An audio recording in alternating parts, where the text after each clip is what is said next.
Of all my children, giving birth to Fidelio gave me the heaviest contractions, is what Beethoven said about his only opera.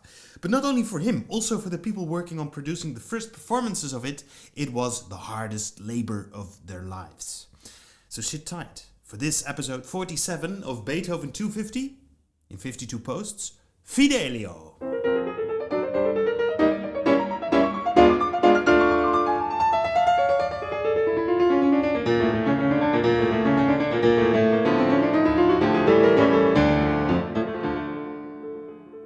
It's somehow comforting, isn't it, that even for a man like Beethoven, writing an opera was a big struggle.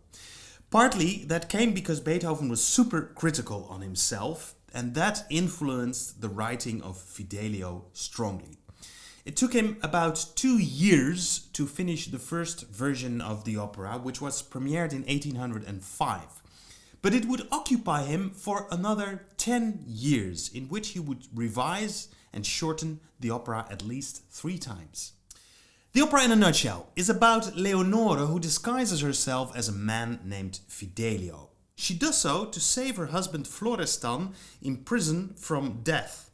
Florestan is a government official who had gone missing because he was about to expose the abuse of power and the crimes of the prison director Pizarro. Pizarro spreads the rumor that Florestan is dead, but actually he has kidnapped him. Leonore doesn't believe so. She believes Florestan is still alive, and to save him she disguises as a man, calls herself Fidelio, attends for a job in the prison, and eventually gets to save her husband and has Pizarro arrested.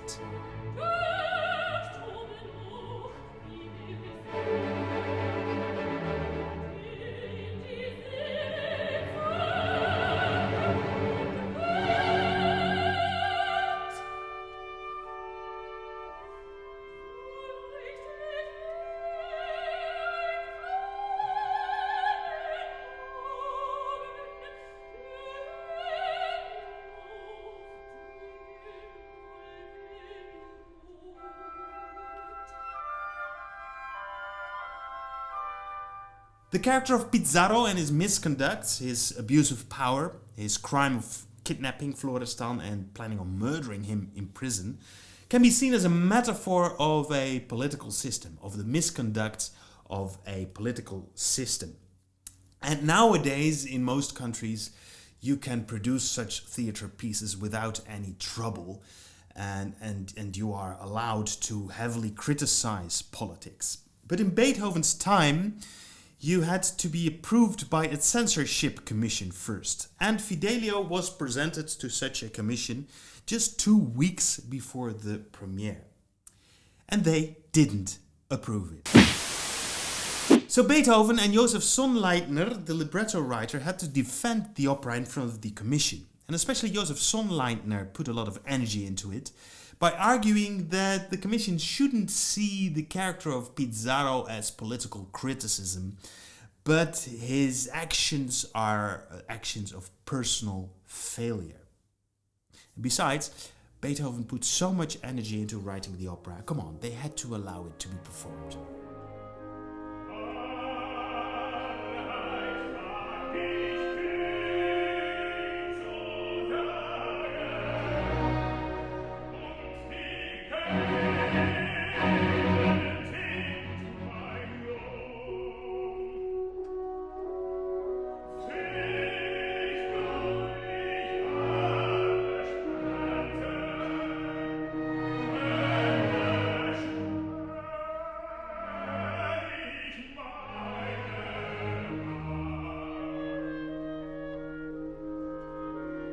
And, well, at the end, it worked.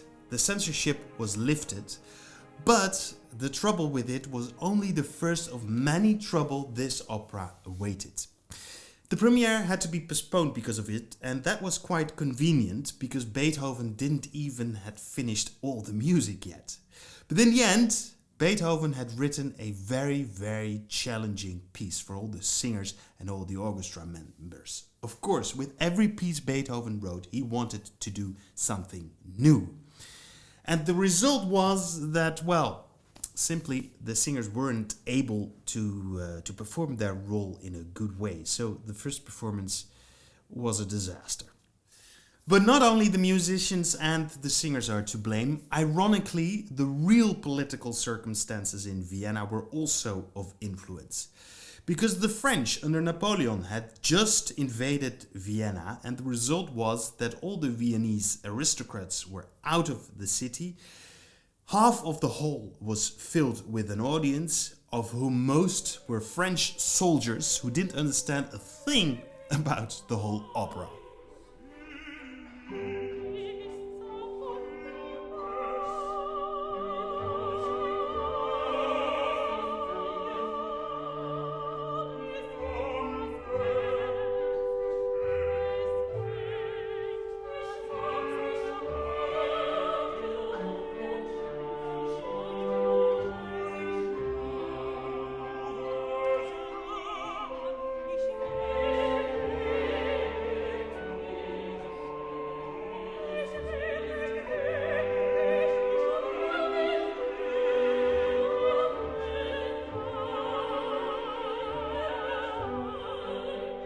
Despite the fact that the opera was only performed 3 times, it survived, simply because Beethoven didn't accept a failure.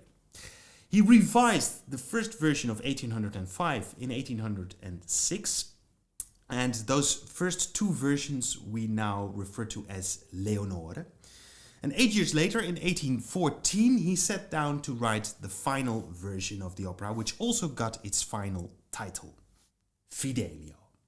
It's always hard to describe an opera in only about 6 minutes, but I hope you have a good impression of the piece now.